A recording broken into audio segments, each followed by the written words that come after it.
Bueno, en esta presentación vamos a intentar definir un poco qué es la medicina familiar, qué es la medicina general o qué es la medicina general y o medicina de familia, que son los tres nombres grandes que se les suele dar a la especialidad en Argentina. Vamos a definir la especialidad por dos cosas, las competencias y las actividades profesionales. Esta forma de definir las especialidades es el estándar actual en la pedagogía a nivel mundial. Las competencias son características de las personas que podemos observarlas en las maneras de ser de ellos al realizar distintas actividades. Por ejemplo, alejándonos de la medicina general, poner límites claros y mantener el máximo nivel de claridad en los procesos y procedimientos con sus compañeros, y evaluar que así sea, podría ser una competencia de un militar. Esto lo vemos en cualquier tarea que realice el militar. La característica que tienen estas personas entonces es que ponen límites claros y mantienen altos grados de consenso en los procedimientos que hacen, decía yo, ¿no? Entonces, por ejemplo, al doblar la ropa, hay un consenso de cómo se dobla la ropa y la van a doblar de esa forma. Valora los límites claros, entonces llega en horario a las marchas. O sea, cuando hace la actividad de ir a una marcha, llega en horario. Tiene esa competencia en ese momento, ¿no? O al abordar un cuartel enemigo, está todo organizado el proceso de abordaje de ese cuartel enemigo con sus compañeros. Em, entonces son características que tienen estas personas, esta profesión en particular, que vamos a poder observar en esas maneras de ser, ¿sí? Al realizar distintas actividades. Y las actividades profesionales son actividades que la sociedad argentina define que pueden ejercer quienes son especialistas, en este caso en medicina general y familiar. En el caso del ejemplo militar, nuestro militar, por ejemplo, las actividades profesionales podrían ser realizar marchas nacionales, organizar la toma de un cuartel enemigo, por ejemplo, ¿no? En esas actividades que la sociedad argentina determina que las hacen los militares, ellos las hacen con ciertas competencias, ¿sí? Em, las competencias de medicina general y familiar son un montón, pero se pueden definir 6 principales que están puestas escritas en el programa de medicina general y familiar. Yo acá las sinteticé en 5, me parecía que a fines de esta cursada iba a ser más claro. Estas 5 competencias, estas 5 características que tienen quienes son médicos generales y de familias, es mantener una perspectiva de derechos, ejercer la clínica ampliada, trabajar con otros, fortalecer el campo del conocimiento y gestionar cuidados. Ahora vamos a ir en profundidad detallando bien qué sería cada una de estas características, de estas competencias que tienen quienes son médicos generales y de familia. Bueno, perspectiva de derechos. Lo que uno ve es que quienes somos médicos generales y de familia ejercemos la medicina con proactividad. Proactividad es no esperar al problema, no ser reactivos cuando las cosas no andan, sino que en contra de ser reactivos intentamos adelantarnos y resolver los problemas de salud a los que nos enfrentamos antes de que se agranden, ¿no? Pensamos en la prevención de enfermedades, pensamos en los determinantes de las enfermedades y qué podemos hacer con ello, sociales, ambientales, ¿no? Y puntualmente, por ejemplo, algo que tiene que ver con proactividad y derecho de salud tiene que ver con cuando derivamos un paciente a otro especialista. En esos casos, por ejemplo, nos adelantamos a ver si va a haber barreras que hagan que no llegue el paciente al especialista que lo queremos derivar. Nos preguntamos si el paciente entendió lo que les quisimos decir. ¿Podrá el paciente pagar el bondi para llegar a ese especialista? ¿Hay turnos disponibles para llegar al especialista donde lo mando? Todo esto es parte de garantizar el derecho a la salud del paciente. Por eso nos parece que cuando un generalista está haciendo esto, lo que nosotros de forma abstracta estamos viendo es que tiene una perspectiva de garantizar el derecho a la salud y la salud de forma integral, ¿no? Recetamos un medicamento, por ejemplo, ¿no? Entonces le recetamos el medicamento al paciente. Y no solo recetamos, sino que pensamos, incluso antes de recetarlo, ¿el paciente va a poder acceder a este medicamento? ¿Va a poder comprarlo? ¿Va a poder tomarlo? Entonces pensamos cómo ayudar a que logre conseguir ese medicamento. Si es fácil, lo puede comprar y ya quizás ya está, pero muchas veces no es tan simple. Pensamos, no sé, el paciente está en situación de calle. Esto puede parecer que no es algo que nos toque a los médicos, pero la verdad que si el paciente está en situación de calle, hay como un montón de cuestiones de la salud integral de esa persona que no está siendo garantizada, que es el acceso al techo, ¿no? Entonces, si el paciente está en situación de calle, vamos a intentar garantizarlo. No nos va a tocar tanto, pero algo nos va a tocar porque es muy difícil tratar a un paciente que está en situación de calle. Primero porque hay algo enorme en su salud que no está siendo garantizado, pero después todo lo que queramos garantizar son cosas menores que son secundarias a esa. Entonces, en un paciente en situación de calle vamos a hablar con la trabajadora social, a ver si se puede dar alguna respuesta a ello, ¿no? Hay subsidios habitacionales, ¿qué podemos hacer? Lo vamos a pensar. Y todo eso para nosotros es proactividad en garantizar el acceso al derecho de salud. Otra competencia general es la clínica empleada. Y esta también son todas muy importantes. Esta quizás es la que lleva más el sello de medicina, ¿no? Pero bueno, lo que tiene la clínica empleada que es no solo ejercer la clínica, sino que es ejercer actos de cuidado integral, ¿sí? Actos es toda cosa que hagamos nosotros. Y acá vienen las dos palabras que son más finas, importantes y que tienen un peso enorme, que es la palabra cuidado y la palabra integral, ¿sí? Cuidar, ¿qué quiere decir cuidar? Cuidar es estar atento a que algo salga bien. Cuando pedimos un apunte prestado a un compañero y nuestro compañero nos dice, cuídame ese apunte que te presto para el examen, uno lo va a cuidar, ¿no? Y va a cuidar el apunte, va a estar atento a no doblarlo, a que no se le caiga mate cuando estamos estudiando, a que está limpio. Entonces decimos que estamos cuidándolo.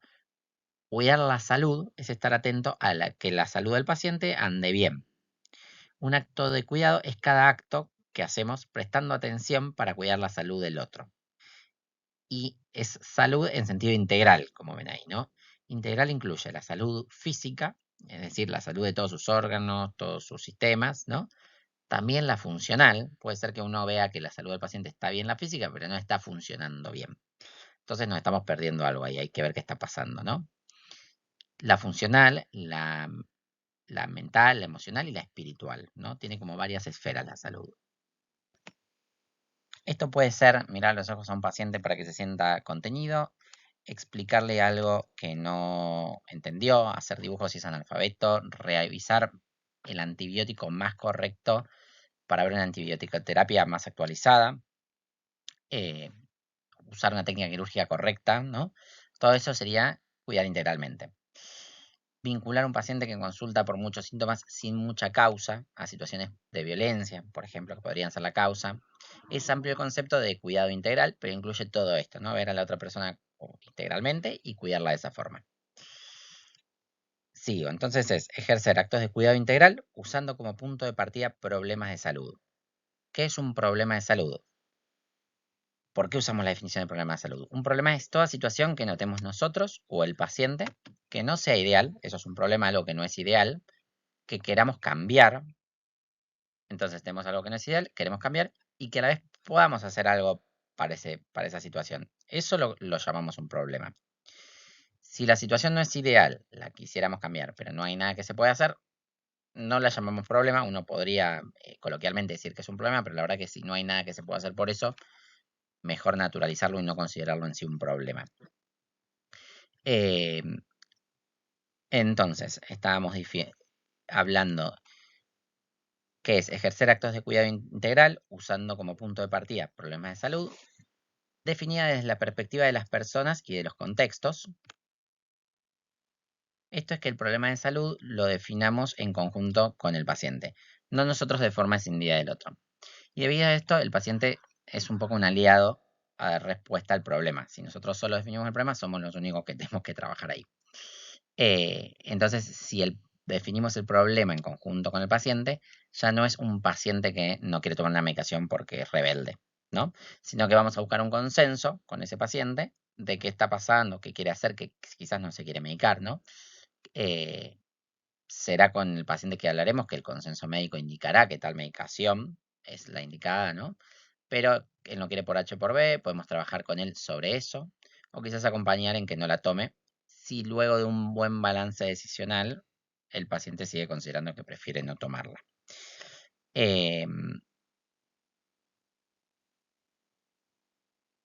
Y seguimos. De todos los pacientes y los contextos.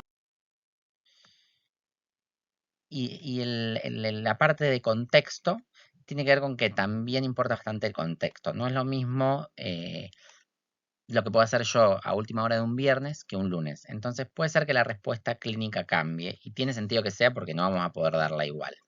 Y hay que tenerlo en cuenta al ejercer la clínica con sentido ampliado.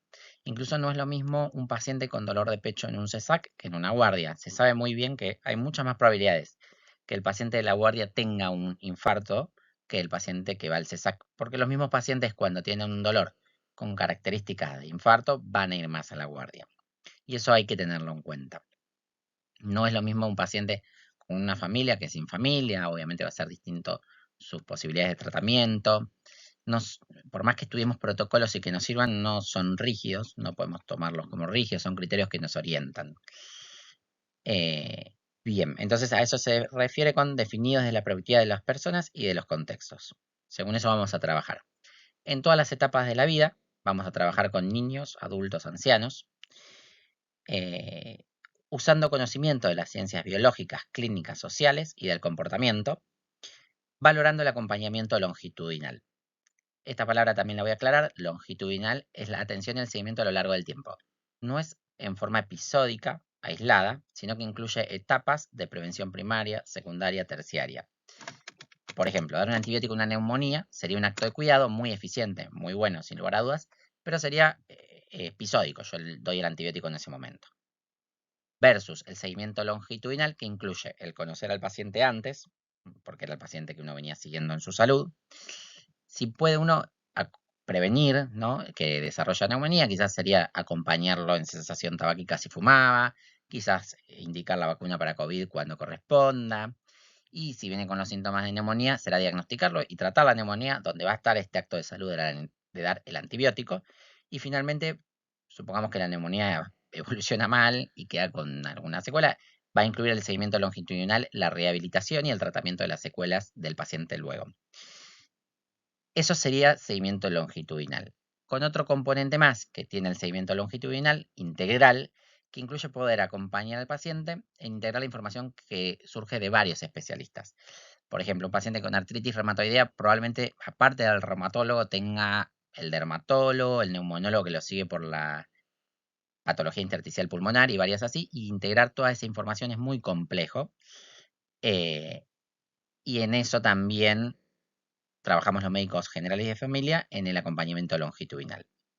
Por último, hay dos cosas que quiero mencionar de esto. Una cosa es que generalmente lo que uno ve es que quienes son médicos generales de familias están más comprometidos con la persona que con el cuerpo particular de conocimientos, grupos de enfermedades o técnicas. Esto es centrado en las personas. Y por otro lado, es ver a la persona dentro del sistema familiar y en el contexto sociocultural. Entonces ahí es que entran y tienen más peso, o por lo menos en la perspectiva, los determinantes de su salud, ¿no? Y eso tenerlo presente como factores de riesgo y factores protectores de su salud.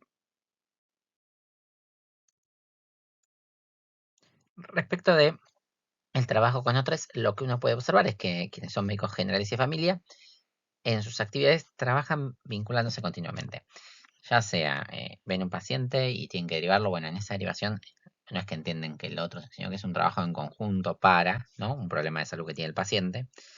Eh, hay que supongamos que uno está siendo un paciente diabético, entonces hay que hacer un cambio en la dieta. Eso es un trabajo se toma como un trabajo en conjunto. Uno trabaja con el paciente para que logre ese cambio. No es yo que le indico al otro, es un trabajo conjunto, ¿no?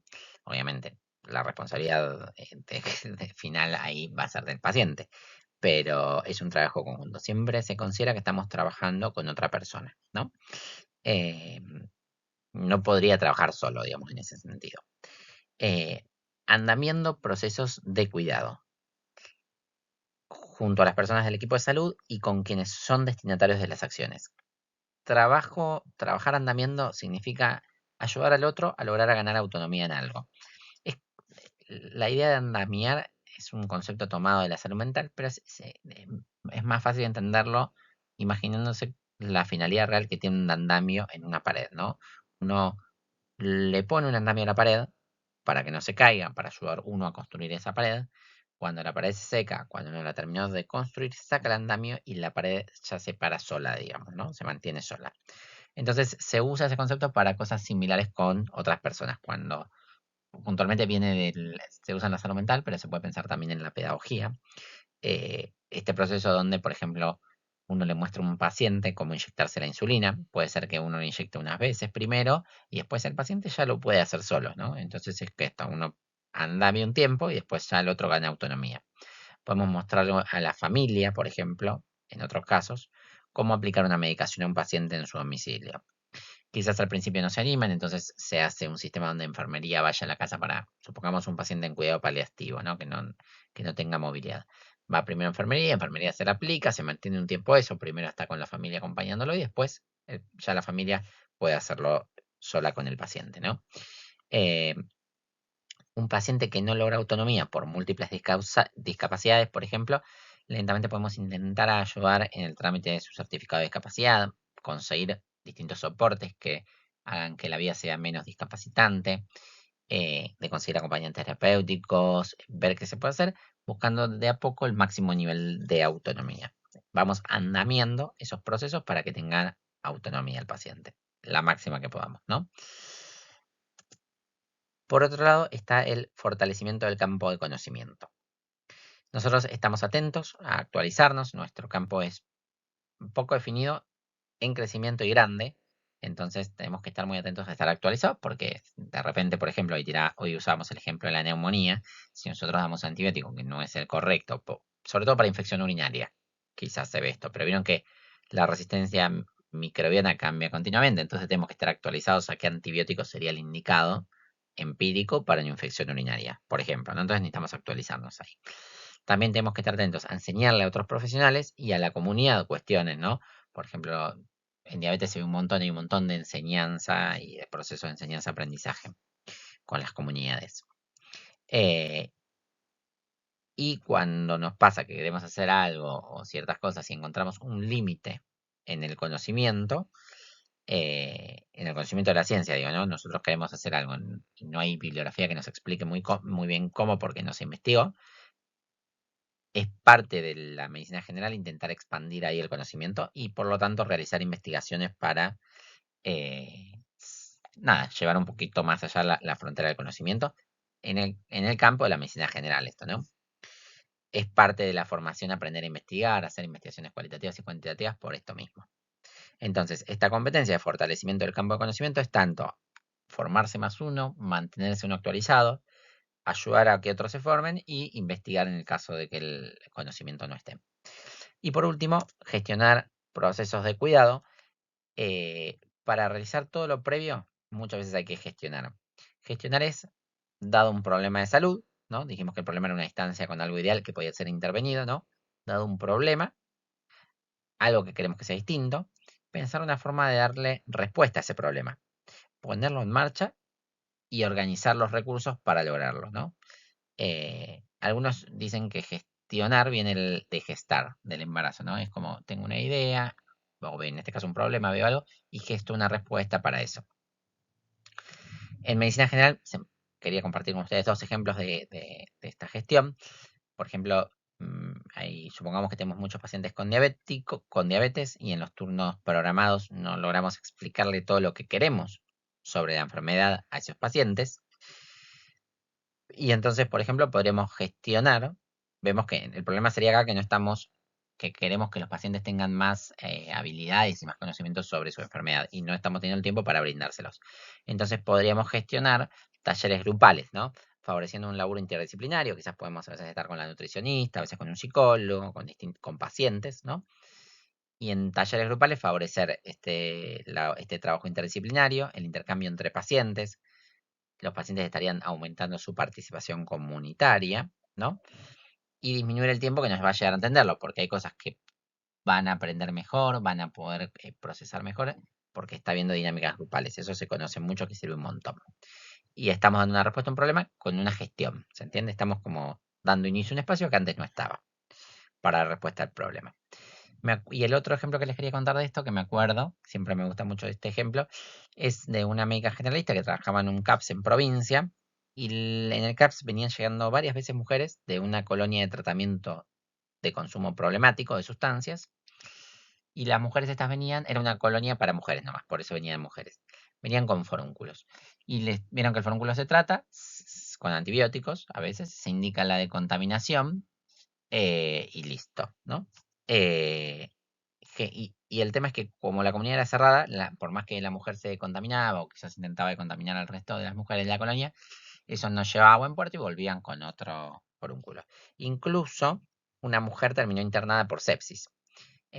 Bueno, la médica general de familia de este CAPS, finalmente, después de ver varios casos de esto, terminó organizando una charla en el establecimiento y dio una capacitación a todas las mujeres del establecimiento, sobre la decontaminación del SAMS, ¿no? Del SAM y del SAMS.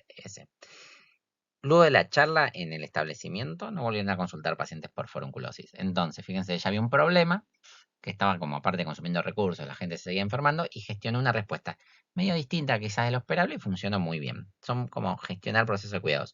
Obviamente, también todos los ejemplos que hablamos antes, por ejemplo, de un paciente que no tiene su medicación, tenemos que andamiar para que lo logre, buscar cómo, todo eso también son gestiones, ¿no? Quizás más micro, pero también son gestiones. Si hay una característica de las competencias de estas características que tienen los médicos generales o otras especialidades, es que están todas cruzadas, ¿no? En los ejemplos se entrecruzan.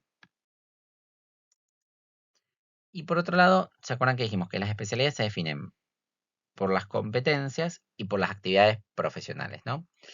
¿Qué actividades profesionales tienen los médicos generales y de familia? Bueno, de nuevo, acá traje varias que están en el programa.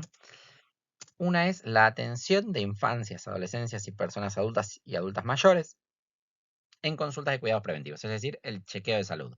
En gente que en teoría es sana y viene un control de salud, bueno, hacer ese control de salud es algo que pueden hacer los médicos generalistas.